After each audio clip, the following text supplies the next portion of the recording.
Pon todas las monedas en la mano y saca la mano. Bien, ahora quiero que hagas sonido, ruido, con esas monedas en tu mano. Aquest home és capaç d'endevinar quants diners tenim a una mà només escoltant el so de les monedes. Yo es que tengo 3,11 €.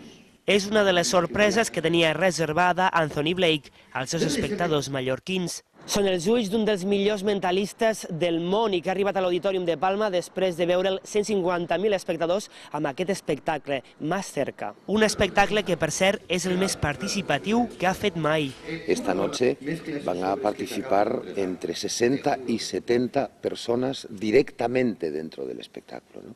Entonces tú fíjate que en este auditorio tan maravilloso que tenemos aquí, si no te toca a ti, te va a tocar a alguien que está muy cerca de ti, ¿no? Con lo cual sigo manteniendo un poco la idea y la estructura de lo que significa Más cerca, que es como se llama el espectáculo. Para poder mantenerte en esta profesión, yo llevo 28 años metido dentro de esto y llevo 28 años reinventándome cada vez porque el público te pide más.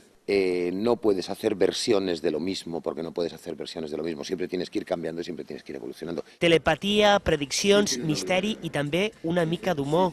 Així és Anthony Blake i així s'acomiada de tots nosaltres.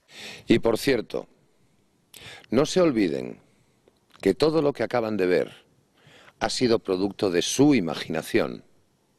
No le den más vueltas, no tiene sentido.